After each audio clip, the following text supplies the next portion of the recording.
Become a sustaining member of the Commonwealth Club for just $10 a month. Join today.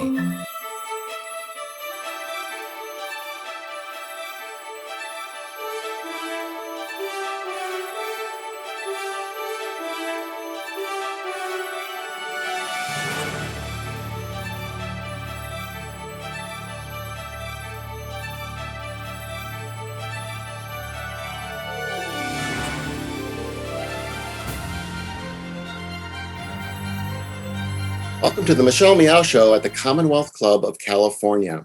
I'm John Zipperer, the club's Vice President of Media and Editorial, and your co-host for today's program. Now, we hope you are staying safe and are well wherever you are, and we look forward to seeing you in person one day again, when it's safe, at the Commonwealth Club's headquarters in San Francisco. Until that happens, we are doing all of our programming online. This is just the latest in more than 360 online programs the club has produced during the pandemic. You can find all of our upcoming programs, as well as podcasts and video from our past events at commonwealthclub.org. Now, if you're watching us live on YouTube, use the chat box to submit questions for our speaker today, and we'll work some of them into our conversation. Now, I want to introduce Michelle Meow. She's the producer and the host of The Michelle Meow Show, and she's a member of the Commonwealth Club's Board of Governors. Good to see you again, Michelle. Great to see you, John, and thank you all for joining us, and thanks to the club for bringing these incredible thought leaders to us today. Our guest today is a New York City-based writer. His screenwriting career began when he wrote for ABC Freeform's Grownish in 2018. Previously, he worked at Google in the YouTube and People's Operations division and as a tech entrepreneur. He has since written and co-written forthcoming TV series and feature films with collaborators Spike Lee, Morgan Freeman, and Will Packer. His op-ed pieces have appeared in the New York Times and Teen Vogue. So he's here today to talk about his latest project, Black Magic, his book. Let's welcome Chad Sanders to the program. Chad, thanks so much for being with us. Yeah, thanks for having me. I'm grateful. So I'm just going to go ahead and take a page out of your book and ask you to run through the geographic stops from your life dating back to childhood and what the focus was at each and every one of those stops. Oh, wow. So there have been many stops. I was born in Alexandria, Virginia. The first place I lived was Silver Spring, Maryland, where I was raised by my parents, and I had an older sister who was 3 years older than me. We moved from a part of the city that was closer to Washington, D.C. when I was 6, out a little bit further in the suburbs to a very sort of Americana cul-de-sac, single family home neighborhood. And that's where I lived until I was 18. I went to college down in Atlanta, Georgia. Oh, I'm sorry. The purpose of each of these stops. Well, in Alexandria, the purpose was to make it out of the hospital alive. In Silver Spring, the purpose was to, as a kid, I don't know what felt like every day, every moment had a different purpose. I had very regimented and structured parents in terms of the way that they parented us. And so there was sort of an urgency to each hour of each day, it seemed sometimes. Sometimes it would be practicing the piano. Sometimes it would be practicing basketball. Sometimes it would be, Cub Scouts, studying for school, reading. We were generally given about 30 minutes of TV a night, which sometimes we'd get to extend to an hour if we were lucky. But the purpose of my childhood in many ways was, it seems like my parents wanted to expose me to anything that I might have an affinity for or a gift for, and teach me how to attack that, if it were something that I was inclined towards.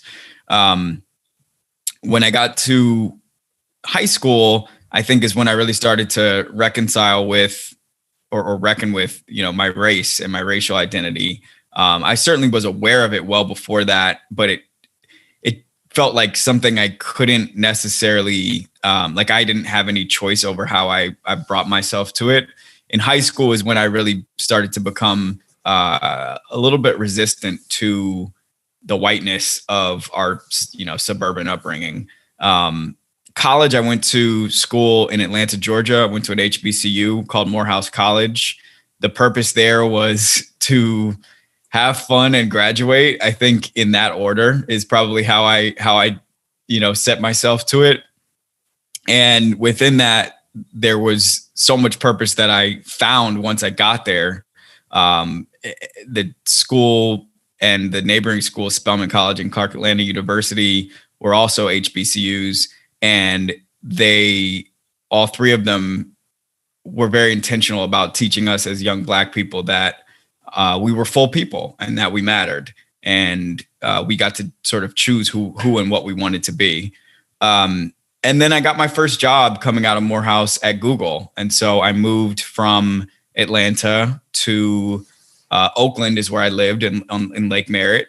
And, I took those funky Google buses up and down. I guess that was the 101. I can't even remember now, but down to San Jose and Silicon Valley every day to the Mountain View headquarters. And my purpose there became to be whatever Google wanted me to be. And I was the culture of Silicon Valley companies like Google is so all encompassing. It sort of enveloped my entire life at that time as a 22-year-old, so far away from home and friends, that my purpose was really just to be a part of the club however I could.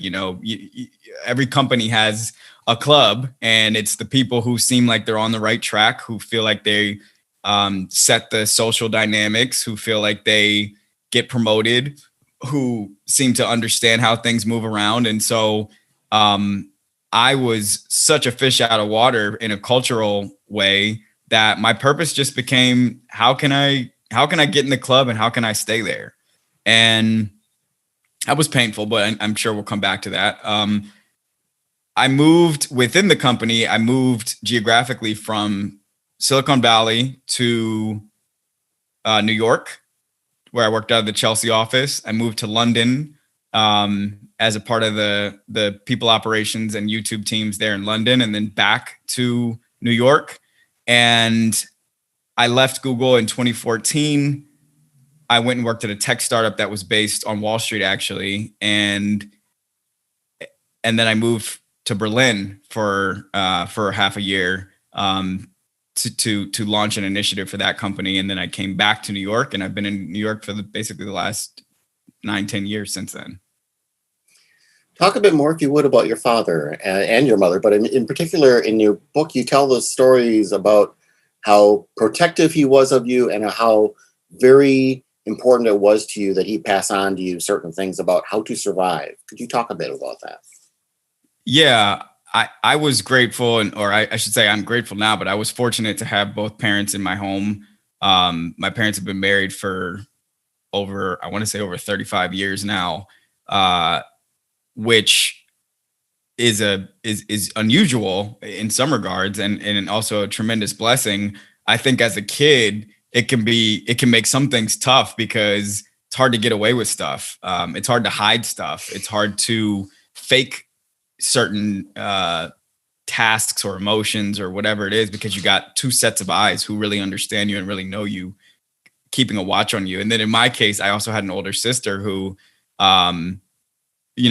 now she's my best friend, but at the time we kind of went back and forth between being allies and being, nemesis in some regard. So my dad he came from such a different background than I did. He was from Detroit City. He grew up in the city. I'm from the suburbs. He grew up in the 50s and 60s. I obviously grew up in the 90s.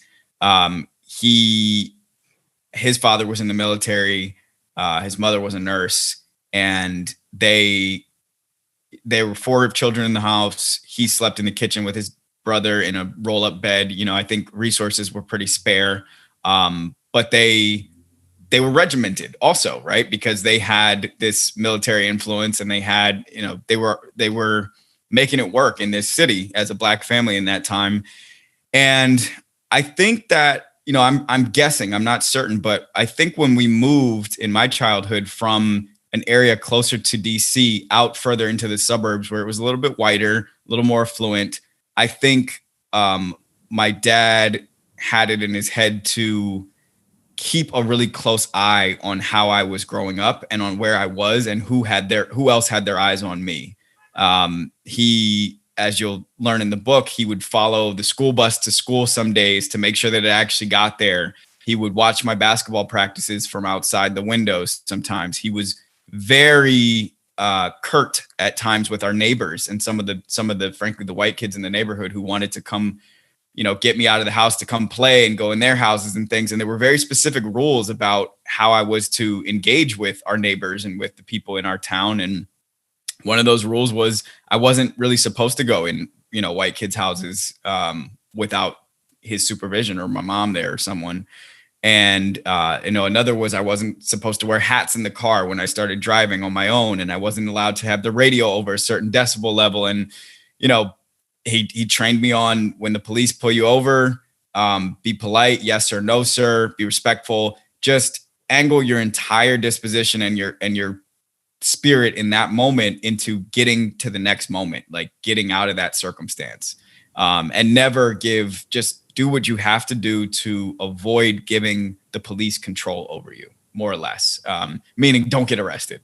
And those are some of the, the thing I should say about it is he never delivered these messages with melodramatic intonations, but there was just a graveness and a frankness about them. My dad is not particularly verbose anyway. He's not a big talker. He's not a small talker, I should say. He is pretty direct and pretty clear. And he was trying to make sure I could survive living in the suburbs, which I think is an irony that I don't think a lot of white people would understand. We believe that the suburbs are a safe place to grow up. And they were in a lot of ways for me. It was a joyful childhood in a lot of ways, but I also came to understand early what eventually I would understand in a much darker and more serious way, which is that white environments can be very dangerous for Black kids. Yeah. Speaking of your dad and just kind of, there's a different set of rules or different sets of recommendations on how to survive the white world. There is a quote I wanted to read and ask you about in which he asks you, what do you think happens to Black boys who grow up passing up opportunities in this world? And you mentioned this question he had asked you when you were a kid. My question is, kind of how has that changed as far as your answer as a kid? Maybe you're more curious how to answer that. Like, what do you mean? And then now as an adult, as a Black man, I'm sure of it that you have many answers to that question. Yeah. So one of the ways that my dad and I really connected was he was a Division I basketball player, and he was my basketball coach for most of my life until high school. And then even when I had my, a new coach in high school, he was still a very present figure in the sport for me. And we would always, dissect my games, watch the videos, talk about every decision I made out on the court. And so the context of what he was telling me was I guess he saw me being passive in a game, and I probably was being overly deferential to the other players or whatever. And some of that is just my nature of how I play the game. Like I am a team player offensively, right? But in that moment, he saw I was open and I didn't take the shot. And the truth is that in some points in my life as a young, athlete, I got the what's the word? The yips. Like I would be afraid to take some, certain shots at different times. And some of that's because my eyes went bad when I was 13 and I didn't want to play with rec specs. So I couldn't really see the rim that clearly anyway, but it was true. What he saw in me, and again, this is sort of the gift of having a hyper aware and hyper present parent, is he noticed what happened in me. Like something scared me. And so I didn't act boldly. And if I fast forward throughout my life, after he gave me that feedback, I really stopped letting fear control my decisions about whether or not to act boldly, especially in a career sense. All of, everything that's happening, like this is scary right now, right? Like putting my first book out and talking about it to strangers and, standing behind it as to say, this is the representation of my life and my story that I believe is true and that I want you to see. It's all very scary. And I think all of us can probably relate to the fear we feel constantly when we're stepping into a new part of our lives, a new part of our careers. And I think what my dad wanted me to understand at that time, and what I now understand as an adult, is those opportunities are not infinite, especially for Black people, especially for most minorities. So I did not have, I couldn't defer and pass on big opportunities the way somebody else with different privileges might be able to. And that was the lesson. That's what I took out of it. A lot of teenagers go through their rebellious years and they consciously trying to, step away from their parents and reject some of their values and such. Was that different from you, understanding that what he was teaching you was both survival and success, things that he cared very deeply about? No, it wasn't different for me at all. It was worse for me. I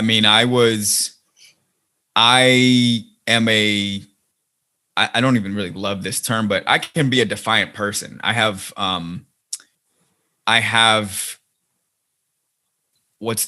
authority issues, I guess is the way to describe it. I question and pick at authority and other people making decisions for me. And I don't know if that is how I was born. I don't know if that's genetics or if that is a response to having hyper aware type A, present parents. I don't know which one of those is true, but even though I knew and understood that my dad loved me and my mom also, and that's why they were so influential and so present, it didn't stop me from also wanting to carve that space to make my own decisions. And I think, frankly, even now in my early 30s, that's something that it's a part of every decision that I make, especially with people who are older and wiser, is that I want to experience the adventure of making my own decisions and getting them wrong. Like, I think that's where the art and creativity is in some of those wrong decisions that you make and the ways that they gnarl and, ruffle like this clean little life and path that you think you have. But wise people who care about me always want to help me make quote unquote better decisions. And so it's still a struggle. I think that one thing I learned from the industry, from Silicon Valley, is there have been many great companies that have had tremendous success that started off as some other bad idea that didn't work. And if the founders of those companies or the entrepreneurs behind those companies had listened to someone who said, that's a terrible idea, it's never going to work, they might have been dead in their tracks. And we might not have the Googles and Cisco's and LinkedIn's and Ubers of the world. And the same is true as a writer and as an artist. If at any point I let somebody tell me that's not the way to go, and I just listen to it and it kills my idea, then I can't make anything. And the reason why I even bring that up is because it can feel sometimes as a Black person that the tightrope you have to walk is so rigid that there's no space for those types of mistakes that you learn from that stimulate creativity and build amazing things. You talk about racial duality with each of your interview subjects, the Black leaders who are featured in the book. And, in my mind, it was, I had experienced, similar experiences of racial duality, but I didn't know that that's what it's called. What is racial duality? I don't know if that's what it's called. That's what I called it. The way I think of it, and you'll see every one of the 15 subjects in the book sort of saw it differently or saw it in their own way. But in my mind, it's everything, let's say, as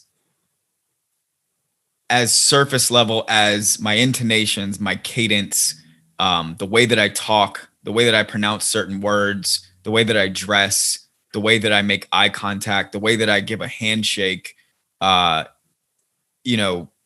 Anytime I change those things to make someone, and specifically often to make white people feel more comfortable or more connected to me, that is a form of creating a duality in myself. It's presenting to them or performing a different version of myself. And then when I, am amongst a different group of people, not even necessarily Black people, but let's just say, Latinx people or Asian people or whomever, and I bring a different version of myself, then now I've started to create, there's this duality in who I am and how I'm presenting myself. And I think, the gift of that is it's built on an exercise of observation and empathy, which is to see someone create some understanding of where they come from and how they see the world, and sort of give them what they might be asking for, what they might want out of that. And that's an important skill set to have in product development and sales and marketing. The danger of it is you can lose a hold of who you actually are when there is no audience, when there is nobody on the other side looking at you and telling you who they want you to be by the way that they're postured or talking to you or listening to you or not listening to you. So that's what racial duality is to me. You mentioned a little while ago, kind of even how this going out and kind of discussing your life and the painful lessons you learned and such is kind of a bit difficult.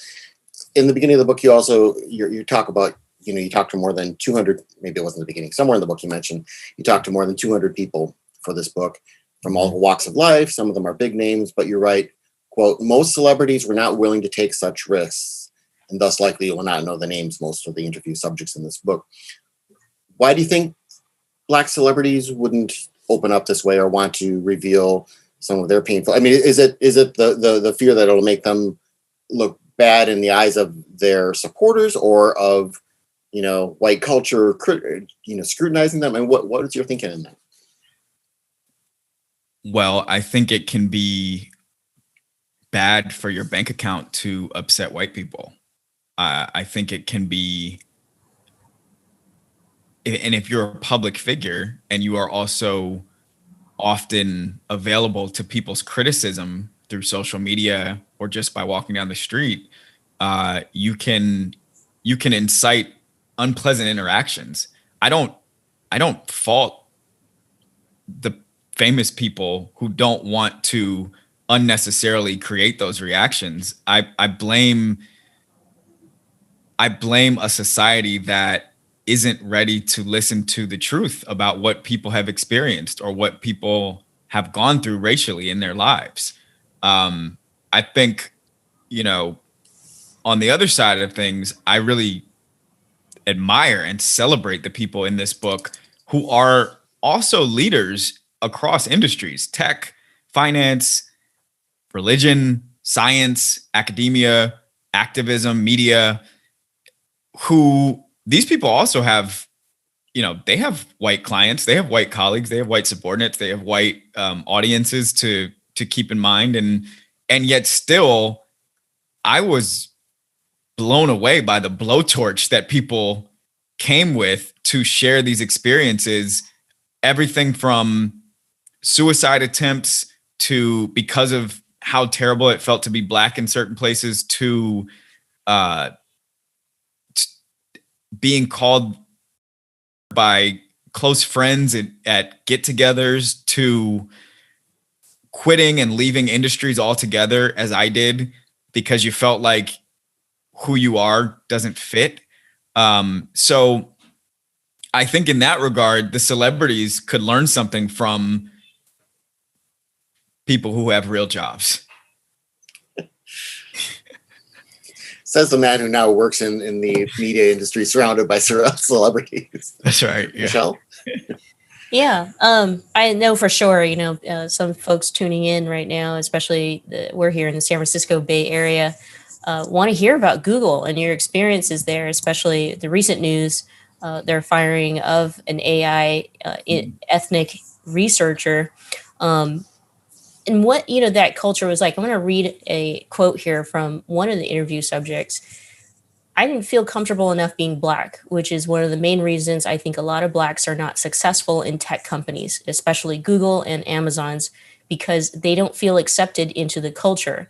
The culture is not made for them. It's made for the masses of the white majority. Yeah, let's talk about that and what that means. I think for many people, you think about Google, it's a global, huge company. They represent everybody. It was scary to write about my experience at Google, and I went easy. I admire the people who, do these long tweet threads and talk about their experiences, because that's scary to do. What I will say is that while my experience at Google did make me, I did feel that way. I did feel like this is a club that feels like an Ivy League fraternity in some regards. In doing the research for this book and in getting to know other companies, and frankly, in moving into another industry that operates very similarly, this is not a Google specific problem. Although Google is in some ways a shining star that other companies want to emulate, I don't think Google created white guy nepotism. If we look at the tops of these companies, we know only 1% of Fortune 500 CEOs are Black. We know many of these big companies like Google, Facebook, JP Morgan, they do diversity reports every year, and generously, less than 6-7% of their employees are Black. There's a problem. There's an issue. And every time I go and do like a corporate talk, or every time I go and talk to a company about my experience as a Black person working in corporate America, I try to go do some research beforehand. Especially if they're, a public company where I can find all their information publicly, I go look up the C-suite executives, the CEO, the CFO, the CPO, whoever. I go look up the majority shareholders. I go look up the founders. And it's usually a group of 5 to 15 white guys, maybe with a white woman thrown in who runs HR, or, a Black person thrown in who, works on the legal team or whatever. And these are generally companies that have this issue that they bring to every conversation, where they say, we go and we hire Black people and we just can't figure out how to keep them, how to help them move up the company, how to perform highly. It just doesn't work. And it feels clear to me that the issue is that the people at the top don't look like the people at the bottom. And so there is no real energy to try to move them up and further into that prestigious little clubhouse. So the irony, or I guess the conflict that I always feel when I talk about Google, is that I learned how to work at Google. Like, I was able to take what I learned there and apply it to this other industry, which is supposed to be so hard and so challenging and so tough to get in. And the systems and the ways of thinking and the ways of being creative and the ways of disruption that I learned from that company, Google, really have been a tremendous help for me. But I must be honest, I still am resentful that I felt like I was always an outsider trying to be a part of the boys club, and it just was never going to happen. You mentioned the statistics of the low levels of Black employees at Google and other big tech companies, other big companies as well. But there was that moment where Silicon Valley seemed to be having a come to Jesus moment on its low diversity levels. And they were making all these giant promises a few years ago. And then the next year, the stats came out and they were little, if at all, changed. Your book, and you even have a part of your book where you're saying, who is this book for? And it's not written to the CEO of Google and Amazon and such, but what would you, if you say you go and you talk to these companies, what do you say to the C-suite people? There's the one thing of, you don't look like the people you're trying to attract. What other things could they do so that another young you coming into their company would have had a better experience? In my opinion, the only thing that's going to make sustainable changes is to change what their boardrooms look like. To, the most provocative thing I would say is step down and name a successor that looks different from you. Of course, nobody's going to do that. As they say in sports, you don't fire the owner. But my point of view is that it's just, I don't know. I don't understand. Like, is it human nature? Is it inertia? Is it momentum? What is the reason why a room full of white guys can't create an environment that is conducive to the growth and comfort and safety of people that look different than that? I don't know the answer to that, but I now at this point feel really convinced that it's true. That is the case. So my message to them would probably fall on deaf ears, because it would be to say, get rid of one of your friends and replace them with somebody who looks different from you. My message to people who have a toxic environment, a toxic relationship with their employer, is the same as I would give them if they have a toxic relationship with a spouse or a substance abuse problem. It would be, get out of there and figure something else out. And this book is meant to be written in such a way that I'm offering to them what the tools and tactics they already have are, that are going to help them if they do decide to get out, or if they want to stay and try to navigate the labyrinth. But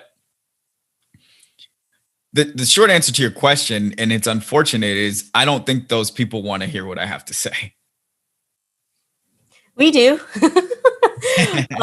Yeah. No, staying on that topic, last summer after the death of George Floyd, it seemed like a lot of people were waking up to the racial injustice. And all of a sudden you had large corporations, you had organizations who were announcing that they were hiring or they were promoting an African-American person, or that they were donating large sums of money to racial justice. I'm not sure what that actually means or what that entails, but would love to hear your perspective on what happened, what transpired with all of these companies now who seem to be, I guess the word is woke. And if you feel that, this is all is this progress? Is this, finally they're going to do something about this? Progress. I have such a confusing relationship with that word right now. It sometimes feels like the opposite of completion. It feels so incremental. I'm a millennial. We do not like incrementalism. We like this idea that something can just be done. Like, we want to be the CEO of something, we go start something. Is it progress? I think it's awareness. Referencing the diversity reports that you just mentioned in the last question, we all now, no one can deny that this is a problem. No one can deny that there's a representation problem in these corporations. But awareness is not the same as change, and it's certainly not the same as progress. In some ways, it's a little bit more humiliating to know that we're all aware now that this is an issue, and yet, and I got to take a little of the onus off all the middle managers between Reed Hastings at the top of Netflix and whoever works at the bottom. All those people in between, I'm just going to not pay attention to them for a second. The leaders, the people who own the company, the majority shareholders, the board, the C-suite executives, that's the company. Everybody else is a practitioner. Everyone else is a steward of their desires. So if they wanted this thing, if they wanted it fixed, they would fix it. That's it. So one of our audience asks, so you worked in Silicon Valley, then you went to Europe, you were in Berlin working there. They were asking about any differences in culture or workplace culture between the two. I loved working in Google London. Was like one of the most enjoyable. It was like the most fun I've ever had. some of it. And then when I worked in Berlin, I was there by myself. We didn't have an office or small startup. It was just me wandering around Berlin, partying and working. And that was awesome too. But I can't Good speak city to the for work that. environment there. Yeah. At London, in London, there was something, I did find a new strength behind my voice. There was something to being a Black American in another country where they certainly had preconceptions of who and what I was, probably formed mostly by a couple people that they had met in their lifetimes, and then TV and movies and music. It felt like they liked me more. It felt like I got to sort of define for them who I was. And it felt like there was more of an open-minded curiosity about that than let's see if this guy is going to confirm what we already know about this type of people. There was freedom. I felt freedom. And I understand that there's racism in every country where there is race.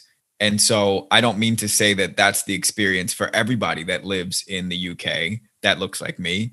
But my experience was I felt, and maybe it wasn't even truly freedom or weightlessness, but I felt like the first modicum of weightlessness that I had felt since being at Morehouse. And I started becoming myself, and that changed me. That made me, I keep saying this word, but it made me bolder. It made me come back to the United States with a different energy about how I was going to do the things that I cared about. And the truth is I ended up leaving the company because I came back with that boldness, but I was not met with particular receptiveness to that boldness. And then I realized maybe this corporate thing isn't for me. I want to follow up on that because you mentioned you moved when you started at Google. You moved to Oakland, California, from Atlanta. You had grown up around the Washington D.C. area. Do you think that you would have either felt differently working in, say, there was a Google office in Atlanta or in Virginia or Maryland or whatever, right near, in an area you grew up? Do you think you would have been more yourself from the start had you gone there where you had a base of friends around you, and that even if it was going, after work and seeing your friends and talking about this horrible workplace, or in other words, how much were you, restricting yourself because you were in a completely new part of the country and away from all that family and friends? The separation was definitely a factor, and not even just the separation, because like I just said, I had the time of my life in London, but Silicon Valley has such a crafted and in many ways sterile and monochrome sort of texture. It is, God, I feel bad saying these things to you guys, but like it felt like at times it felt like a frat house. It felt like one big craft beer. And so it wasn't so much as just the separation from people who I cared about as much as it was also, I did not know, I should say, how to access anything outside of that Silicon Valley culture there. It didn't feel like I could reach it. I would wake up in the morning at 7 a.m. I would get on a Google bus at 8 a.m. I would travel down to Mountain View. I was at the office eating all day because there's free food there. So I never left that campus until I left at 6:30, got back on that same bus to Oakland, got off the bus at 7:30. It was nighttime. So I would go home and, hang out for a couple hours and go to sleep. So in a way, it became my life. It became my world. And my value was whatever I felt like it had been at work that day. That was it. You asked some of your subjects in the book, kind of what they would say to another young, black person who could step into leadership, or actually any young black person, watching or listening to you and reading your book, and you talking about finally not giving a crap, and being bold, being yourself. All of that led to just kind of breaking free and becoming very successful, leaving Silicon Valley, and then to getting a book deal, a movie, TV series. I think lots of young people would say, I mean, I want to do that. I want to be just like you. What would you say to the young black folks who are saying that to themselves right now? I would say the most important thing is to be just like you, which is to say, leaving. I don't recommend everybody to just quit their job and try to do whatever they think is cool. I think, first of all, it's important for me to mention also, I had a couple very scary years after I left corporate America where my income was sparse. I was living with not very much. I missed birthdays and baby showers and weddings, and I lost friends because of that, because I was making decisions to invest everything in this journey to being a writer. That would have been stupid if I wasn't good at writing. And that's what I'm trying to say here is be honest with yourself about what your gifts are. I have been writing since I was 3 years old when my sister taught me how to do it. I was doing it all the time anyway. It wasn't like I quit and tried to be a professional trombonist. So my point in saying that is that, of course it's so cliche, but of course you can do something for a living if you are great at it and if you are willing to sacrifice and invest in it. And the sacrifices are real. Like I said, they are in some cases friendships, they are time, they are some embarrassment, they are living with very little, they are dating while having very little. So if you are willing to do all that stuff, and if you have a gift, which I'm sure you do, and if that gift lends to what you're trying to accomplish, then I would recommend it, because it is a cool and fun way to live. But it might take a couple years or longer.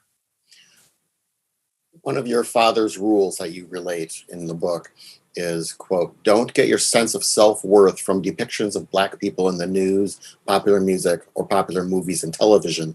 They will destroy you, unquote.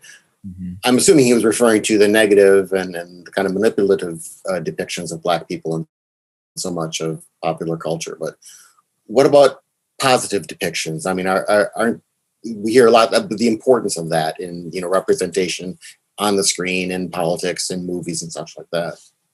Well, the irony is that I write screenplays for a living, but I wasn't really allowed to watch very much TV. And I think the lesson there, I still don't watch very much TV all the time for my job. People are like, have you watched this? Have you watched that? Have you watched this? And I'm a snob about it. I watch the stuff that feels to be like the consensus best stuff. Like I watch The Sopranos, I watch Game of Thrones, I watch The Wire, I watch, whatever I think is going to be worth those hours. And I don't put that much of my attention into other things until lately, just obviously for promotion. I haven't spent a lot of time on social media. I don't mean that to be holier than thou, but that really is because my parents trained my eyeballs and my brain to not fixate on screens. We did watch a ton of sports, and I still do. In a way, that's meditation for me. But I say all that to say, I don't think you should let anybody else's creation define who you are. Positive, negative, however you want to evaluate it. I don't think we should lean on other people's crafted images and writing to craft our own identities. I'm trying to think, what are the positive depictions of Black people in the media? I mean, in my opinion, honestly, most of it comes from sports, specifically the NBA, which I think has a very positive image at this point in time. But I see the way that stuff gets made now that I'm kind of under the hood. I see who makes the decisions on what gets made.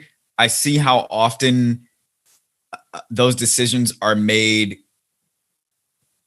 based on dilution and lowest common denominator, and how can we reach the most audiences. And I think it's very dangerous for anyone to watch TV or Instagram or TikTok or Facebook and think that what they're looking at has much of anything to do with who they actually are. On that note, I loved what you wrote, your article in Time magazine, in talking about, now, Black being trendy, Black content and or stories of Black folks. Now, you go on any of the streaming platforms and it's like its entire channel. It's telling you, here it is. And, you're going to be a good person. You're not racist if you're watching all these films. I don't know. These are just some things that I feel like when it's jumping out at me, and it almost feels like I'm cheating, racial justice in a way. But yeah, I would love to hear you just talk again about what you meant in your article. All of this content may come at a cost, and kind of what we should be mindful of. While it's great that, these studios and these companies are now wanting the content, but making it trendy in this way, and what that actually means for, or undoing, racial injustice. Yeah, well, they want the content because it's hot. They want it because it's pop culture right now. They want it because people are clicking. And these people are middle managers. They make very, very, very unsophisticated decisions. So my warning to myself and others is I would avoid being typecast or siloed as a creator of quote unquote Black content. Because while that is lucrative right now, and while I would advise grabbing the money while it's there, for me personally, I think it's important to use that as a foundation to a much more diverse portfolio of media creation than to get siloed as this person makes Black stuff. I think if I could use an analogy, I think about diversity and inclusion departments at big companies, which are primarily seen as cost centers by the people at the top of those companies. And when budgets get tight, and when winds blow and sort of the company has to make decisions about where the budget cuts happen, which means where people are getting fired, a lot of times the finger points to those D&I departments that are not serving the bottom line. And if you're completely reliant on somebody's goodwill and wanting to do charity for your paycheck, that's really dangerous. And so I see the same thing being true about what feels like this new fervent, passionate investment in Black content in media. That's real and that's happening, and people are getting paid from doing it. I wouldn't anchor my entire ship on that. And that's why I also don't, it came up in a conversation yesterday. I wanted to be clear, like, I'm a writer. I make TV, I make movies, I make media. I'm not an activist. Now, if my art serves activism, that's great. But I think we have to be intentional and specific about these things, because what is valuable to somebody today, tomorrow can be a nuisance to them, and they will dismiss you if you don't serve the bottom line anymore. Let's talk a little bit about the book. Now, it was just released 2 days ago officially, right? That's correct. Yep. So talk a bit about, I mean, you said you've been writing for pretty much your whole life. What was it like, and when did you make the decision to not only write a book, but to write this book? And how did that come together when you were reaching out to people to talk with? And was it easier than you thought it would be, harder? What, tell us about it.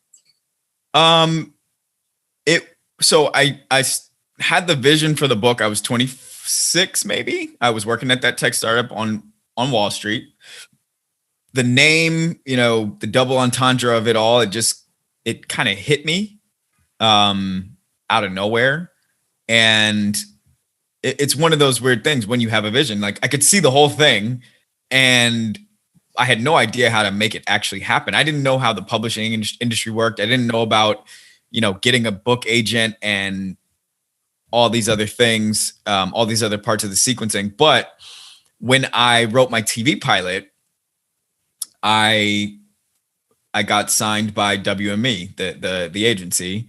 And, you go into a big room that has a big wooden table, and I sat down, and like all these executives come in, and one of them was a book agent. And then it was like, oh, okay, this is 1 + 1 = 2. Now I have all these other faculties, not just for writing screenplays, but if I want to do a book, if I want to make a documentary, I have their professionals here who know how to do this. So Eve Adderman, my book agent, I pitched her the book over the phone one day, and she jumped on it. And you kind of just know by someone's reaction if it's something, and her reaction was like, yeah, this is something. So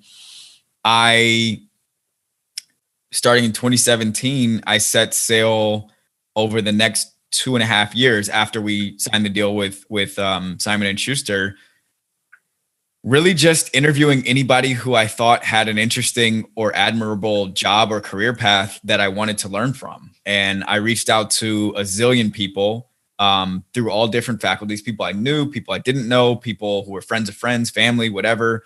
And I got around 200 conversations out of it. And the 15, I honestly would say just like the 15 best went in the book. And that's to say the 15 that felt the most honest, the 15 that spanned the most emotions in their storytelling, and the 15 that I thought I could take clear and specific identifiable lessons and tactics from. Those are the ones that I put in the book. What I was looking for was, again, I started when I was still trying to be the CEO of a big company, and that vision has changed in the means that I want to approach it, but not necessarily in the goal. But I was asking questions that I needed answers to myself. And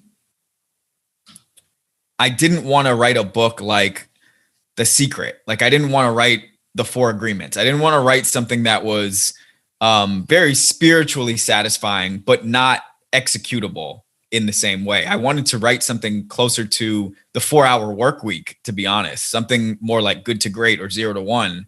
And I think that combination of applicable, identifiable, specific, and traumatic, triumphant, happy, sad, scary, funny is what I ended up with. Which is the title, Black Magic. One of the things that I loved about the book, besides getting to know you, is that it validated these lived experiences of Black people in the workplace. Mm-hmm.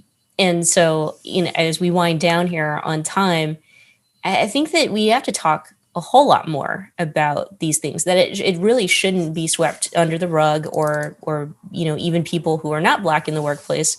If it's happening, you're witnessing it, shouldn't discuss and shouldn't talk about it. But that corporate world is pretty scary. You're always scared of losing your job. So if you wouldn't mind just talking about the importance of being able to speak about your experiences, to validate what you're going through, and kind of how you navigate the workplace going forward as a Black person. I think as any person, it is enlightening and it stems creative thoughts when you see that other people are going through what you're going through, and you see how they navigated, you might not take the exact same steps, but maybe steps 1 through 3 and steps 7 through 8 can be the same. I had a conversation with a 65-year-old white guy whose family lost their 17-year-old daughter to cancer a year ago, who said, I read your book. I'm not Black, obviously, but damn, if I haven't experienced some trauma, and it's helping my wife and I think about not how we're going to get through this, because how do you get through it? I don't know. But once you do get through it, how we can look at what we just went through, the pain, the suffering, the heartache, and take what's going to be helpful to us and valuable as we move forward. That's what this book is about. It's it's the opposite of consumerism. It is, how do I use what I already have? And if you're Black, what you already have is, like Liam Neeson in Taken, a set of very particular skills and tactics from navigating craziness and urgency and death around you and fear and this boogeyman that you're not allowed to be happy and be self-activated. And if you've gotten through all that just to a cubicle or a pitch meeting or college or a job, whatever you're doing is powerful to get there. And you need to know what it is that you've done so that you can use it for your own devices. I love it. John? This is not the question I was going to ask, but just kind of along those lines. Do you, at this point in your life, do you feel you're a success? Do you feel you're being able to do, whether you're succeeding at a specific project or not, do you feel you're doing what you are meant to do and you're doing it in a fulfilling way? Well, those are two different questions. I mean, I'll take the latter first. So I think I'm doing what I'm meant to do because I've been doing this my whole life. Ray Lewis used to say about football, you know, you pay me for Saturday through what he said, you pay me through Monday through Saturday, Sundays you get for free. I was getting paid for, you know, going and working in HR at Google, but like what I would spend my free time doing was this: writing screenplays, trying to do this other stuff. Now that this is my job, quote unquote, this is like breathing. You know, I've been doing this since I was a little kid. So it feels natural. It feels like a fish swimming. So I don't have to question whether or not I'm meant to do this. I know that much.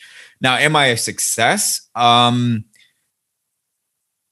probably getting a B+ today. I think I had an A+ yesterday. Every day, the question is different. You know, did I do what God asked of me today is basically the question I ask myself sometimes. And the answer varies, but I think I am a success today. Yeah, I think I'm doing the right thing today. I think you're a success, and I love the book. I think everybody should grab a copy. So do it today. Black Magic by Chad Sanders. Chad, thank you so much for being here with us at the Commonwealth Club of California. Thank you. This was great. These were very stimulating questions. Thanks, y'all. So, John, you have the last words. I will take the honor of, again, thanking Chad Sanders for his book. His book, Black Magic, like we just said, it's just went out on sale. You can find it online. If you actually have any bricks and mortar genuine bookstore in your neighborhood, I'm sure they've got it as well. But check it out, and you can find out more about our upcoming programs here at the Commonwealth Club at commonwealthclub.org/MMS. So stay safe, everyone, and have a good rest of your week. Thank you.